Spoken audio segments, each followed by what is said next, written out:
a través de esta transmisión, el programa Hablemos de Economía. Tenemos ahora desde Argentina la participación de Lucas Fenoglieto, que lo hemos tenido allí haciendo los calentamientos de rigor, como dicen en la parte deportiva, en los camerinos por algún tiempo antes de salir a la cancha. Lucas, ¿cómo estás? Un fuerte abrazo, bienvenido.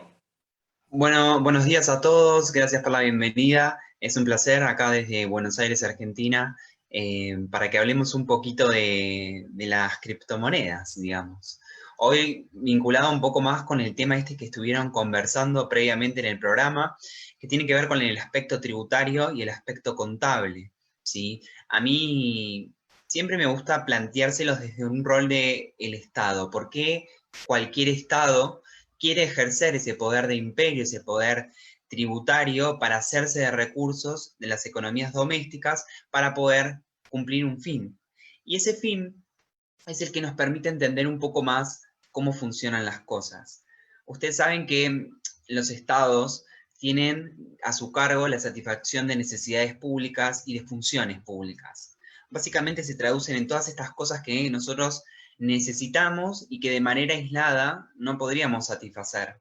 Entonces necesitamos que el Estado exista para poder satisfacer esas necesidades públicas.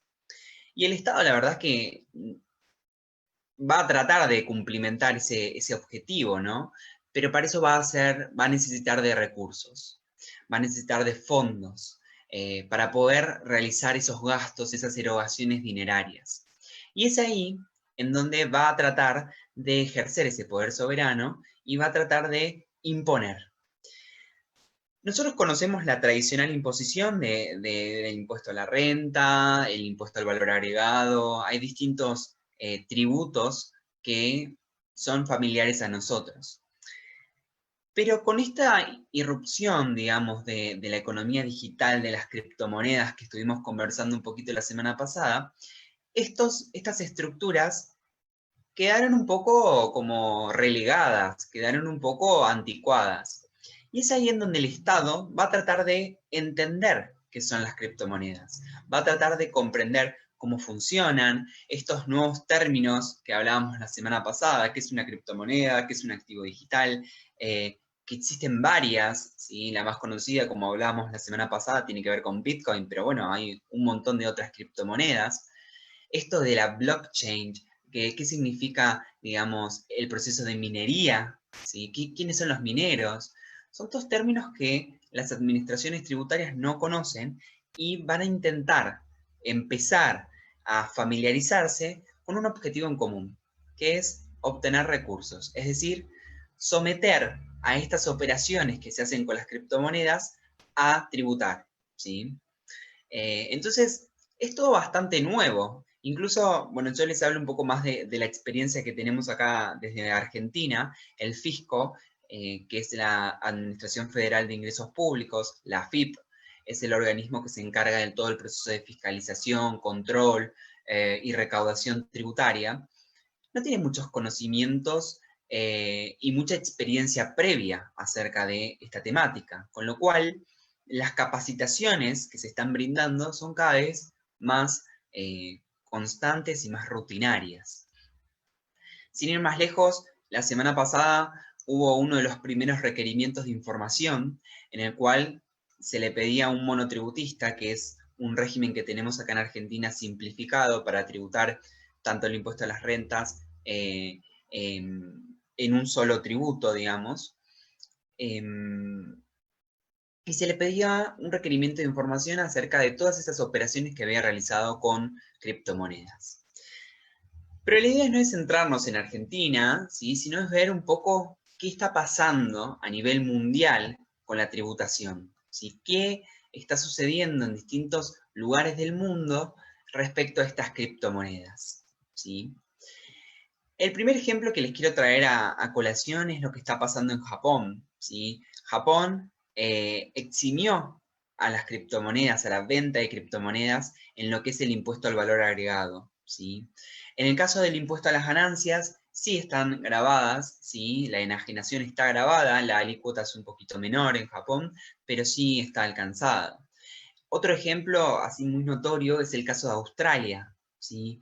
Todo lo que tiene que ver con la venta, el intercambio con criptomonedas, va a estar alcanzado por el impuesto a las ganancias, que es lo que entiendo que en Ecuador se conoce como impuesto a las rentas, ¿sí?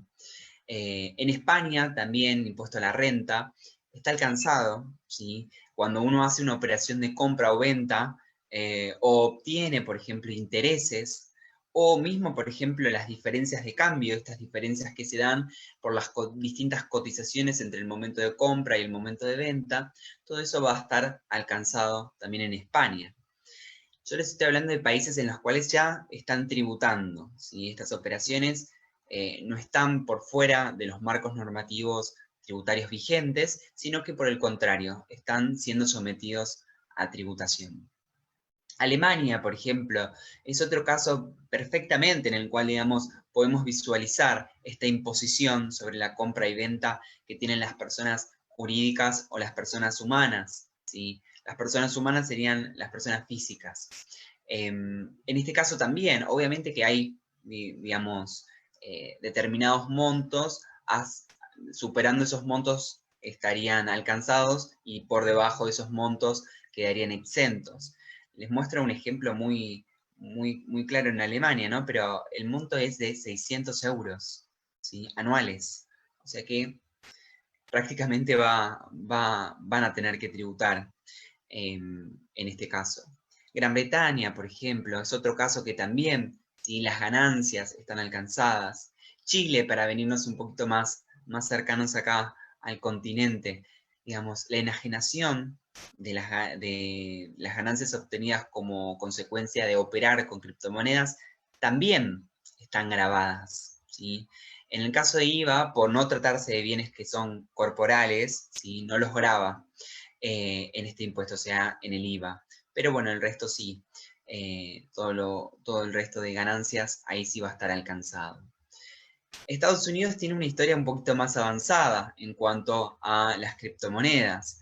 La compraventa sí está grabada, ¿sí? Las alícuotas son alícuotas progresivas que varían entre un 10 a un 37%. 37 sería la alícuota máxima, o sea, vean los valores que estamos hablando. Pero no se graba en el caso del patrimonio, sino en el caso de que tengamos una herencia, ¿sí? En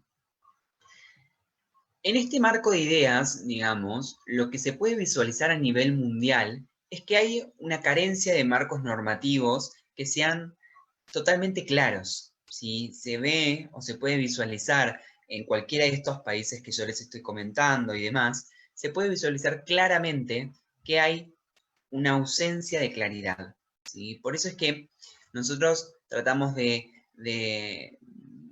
promover esta existencia de marcos normativos o de otorgar un tratamiento tributario que sea claro, que sea eficiente, que evite las ambigüedades. Todas las ambigüedades que se generan distorsiones y eso va a traer inconvenientes, tanto para el fisco, que necesita esos recursos para poder satisfacer necesidades de orden colectivo, como también para el contribuyente y para el asesor contable y tributario, ¿sí? Porque ante una norma, no saber qué criterio tomar o qué criterio aplicar, genera varias situaciones que no serían favorables.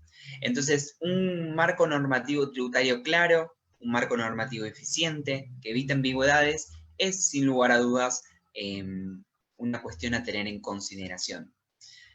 Pero obviamente que estos marcos normativos tienen que tener cierta flexibilidad.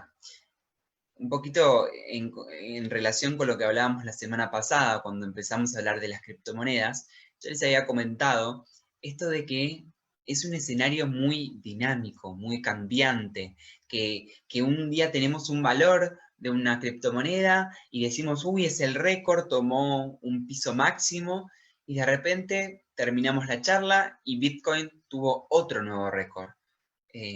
Que sucedió esta semana. Entonces, vean cómo estos escenarios tan cambiantes generan que los marcos normativos tengan que seguir esa cierta secuencia, tengan que seguir esas ideas. Entonces, tener un marco jurídico tributario rígido, lo único que nos va a generar es problemas. Lo que tenemos que pensar, ¿sí? Tal vez, es tener normas que sean dinámicas, que sean flexibles, que permitan adaptarse a la irrupción de nuevos conocimientos, de nuevos vocabularios, de nuevas operaciones, de nuevos medios de intercambio, de nuevas funcionalidades que se les pueden dar a las criptomonedas, ¿sí? Entonces, en términos de política fiscal, hay mucho camino por recorrer, ¿sí? Y lo que nosotros podemos observar hoy en día es, por lo menos desde mi punto de vista, el punto de partida. Es de acá en adelante, es ver las experiencias que se pueden tener en otros países, ver qué situaciones sirvieron, qué cosas no, pero siempre tenemos que tener en cuenta un término que para mí es muy importante, que es la presión tributaria, la presión fiscal. En gran parte del mundo, la presión tributaria es muy alta. En el caso de Argentina, si tomamos los 3 niveles de gobierno, les diría que superamos un 43% de presión tributaria. Entonces, la carga que tiene que soportar el contribuyente es extremadamente alta, es extremadamente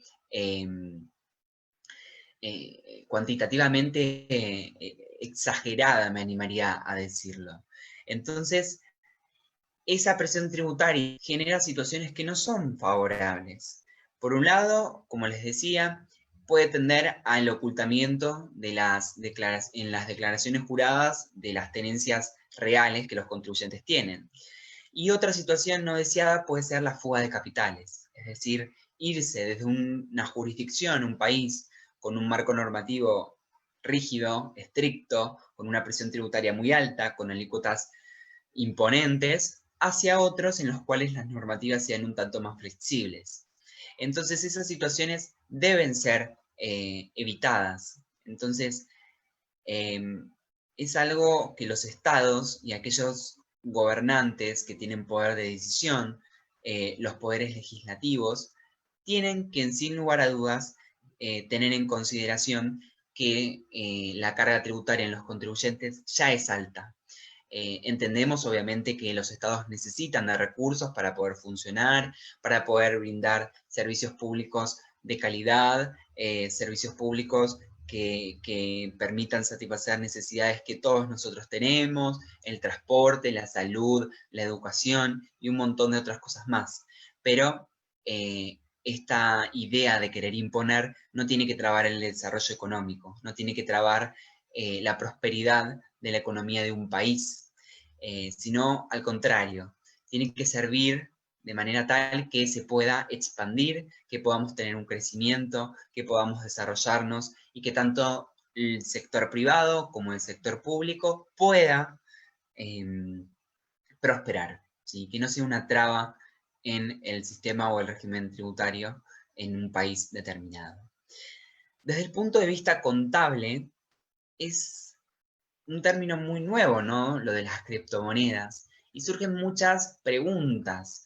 Esas preguntas tienen que ver como, por ejemplo, cómo calcular las diferencias de cotización, las diferencias de cambio, cómo las consideramos. Hay muchos doctrinarios que sin lugar a dudas dicen que es un activo intangible y que debería ser considerado como tal, pero hay otras ideas y otras personas que tienen un pensamiento distinto. Entonces ahí entran estas ambigüedades que seguimos hablando y esta necesidad de poner un marco claro que nos diga cuáles son las reglas sobre las cuales vamos a tener que operar.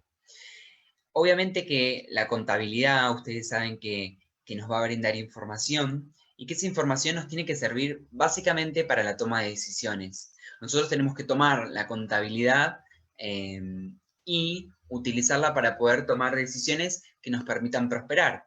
Entonces, obviamente, esa contabilidad tiene que ser verificable, es decir, la tenemos que poder verificar con el mismo ente en otro momento o poder comparar con otro ente en otro momento histórico o en el mismo. Esto tiene que ver con la comparabilidad. La verificabilidad, como les decía, tiene que ver más con estos aspectos de poder tener documentación respaldatoria que diga que lo que yo estoy mostrando en la contabilidad es real. Entonces acá se ata con otro principio de la contabilidad que tiene que ver con la aproximación a la realidad. Esto es muy importante, ¿sí? A veces se ven las declaraciones juradas que presentan los contribuyentes, que en lugar de poner una realidad de hecho, se encuadran en una realidad de derecho para tratar de obtener una situación ventajosa. Esto tiene que ver más que nada con la realidad económica. Hay un fallo en Argentina que es muy conocido, que es el fallo Parque Davis, en lo cual había una situación en la cual había una filial en Argentina de una empresa norteamericana que remitía utilidades al exterior y tomaba la figura de un pago de regalías, cuando en realidad lo que estaba haciendo era una distribución de utilidades. Acá claramente lo que se estaba mostrando es que el contribuyente en sus declaraciones juradas y en su contabilidad mostraba una realidad que distaba de lo que realmente estaba sucediendo. Entonces, bueno, este requisito de la contabilidad es sumamente importante y lo tenemos que tener en consideración. La claridad de la información que se vuelque en relación a las criptomonedas también. Yo no les digo que tiene que leerlo cualquier persona, la contabilidad, porque tiene terminologías que requieren cierto conocimiento técnico, pero sí tiene que ser comprensible, no tiene que ser mostrada con terminología extremadamente compleja que no me permita comprender qué es lo que quiero decir, qué es lo que quiero mostrar, cuáles son esas operaciones que este ente realizó durante este año. Entonces vean cómo si se cumplimentan todos estos parámetros desde el punto de vista contable, vamos a poder mostrar las operaciones que se realicen con criptomonedas de la mejor manera posible. Para no extenderme un poquito más, para no extenderme más en el tiempo y poder darle paso al próximo segmento del Club de Economía, lo que les quiero decir es que todo esto es nuevo, es muy, muy volátil y muy dinámico. Entonces, siempre hay distintos actores de la economía, tanto desde el punto de vista de nuestros países, Ecuador, Argentina y demás, pero también hay a nivel macro, que dan ciertas ideas, ciertas novedades y ciertos cursos, ciertos caminos hacia los cuales podemos empezar a recorrer y orientarnos. Pero sí, como modo de conclusión, quiero decirles que desde un aspecto tributario tenemos que brindar normas claras para saber y para poder tomar decisiones en base a si yo quiero operar con criptomonedas, cuál va a ser el marco tributario aplicable al caso, para poder tomar desde un punto de vista de la rentabilidad, ¿sí?, la mejor decisión. Así que, no sé, Pepe, si hay alguna pregunta en el chat Yo le tengo o... una pregunta, ¿Usted, Sí, usted dónde me recomienda comprar criptomonedas? ¿En qué página? Así eso, confiable. eso siempre trato de aclararlo porque más allá de que nosotros tratamos de orientarnos desde un punto de vista más teórico y más académico y no de recomendar una plataforma u otra, porque suceden estas cosas, ¿no? Uno por ahí recomienda una plataforma y después las personas tienen problemas y uno no se quiere sentir responsable por eso, ¿no? Pero hay muchas plataformas confiables. Que pueden encontrar. Si quieren, después me pueden contactar en mi LinkedIn y demás y lo podemos conversar. Coinbase, si es confiable o no. Sí, sí, sí, Gracias. sí es una. Ahí no sé Lu- si... Sí, Sí, Lucas.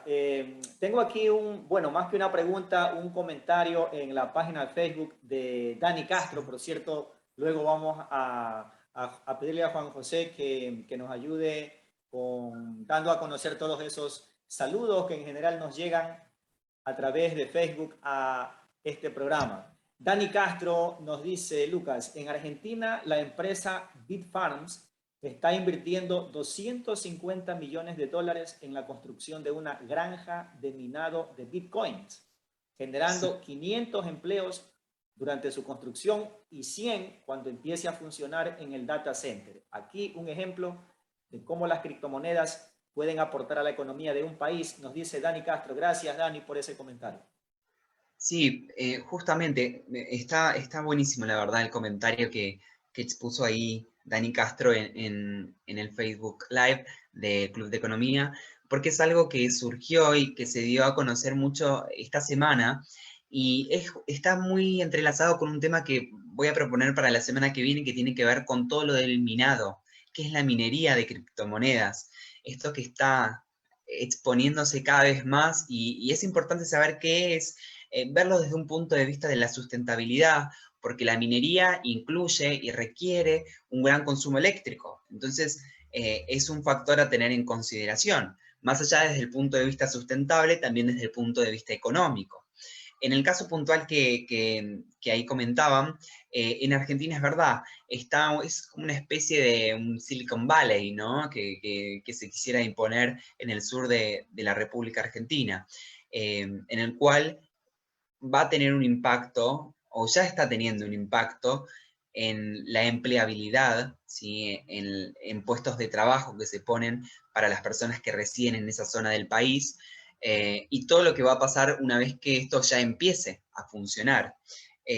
Así que es algo muy novedoso, todavía no hay mucha información, pero sí es cierto que se está invirtiendo una gran cantidad de dinero, es una inversión extranjera en el país, que desde el punto de vista de las arcas estatales es sumamente importante y viene pero muy bien. Así que la semana que viene los invito formalmente a que se conecten al Facebook Live del Club de Economía, porque vamos a estar hablando puntualmente de esto. ¿Qué es la minería? ¿Cuáles son los mineros? Esto del software y el hardware que tenemos que tener. Vamos a estar hablando un poquito de los aparatos, cuáles son los costos. Voy a tratar de expresarlos en valor dólar para que sean comparables en todos los países en los cuales estamos nosotros. Vamos a estar hablando de la sustentabilidad, así que creo que es un tema muy, muy lindo, muy actual, muy nuevo, y que sería súper interesante para que podamos debatir en el segmento de Geek Economics la semana que viene. Excelente, Lucas. Te queremos realmente agradecer por tu tiempo, por estar aquí con nosotros compartiendo tus conocimientos, y a través de tu intermedio queremos agradecer también al Instituto de Capacitación Aduanera, a través de la magíster Adriana Narváez, a Dayana Gómez, también un grato saludo para ellas, y también a todos los que hacen el Centro Latinoamericano de Capacitación CELACE por contribuirnos con este segmento Geek Economics, y Lucas Penoglieto. Muchas gracias, Lucas, por estar con nosotros. Un feliz fin de semana y nos vemos en el siguiente programa. Un abrazo.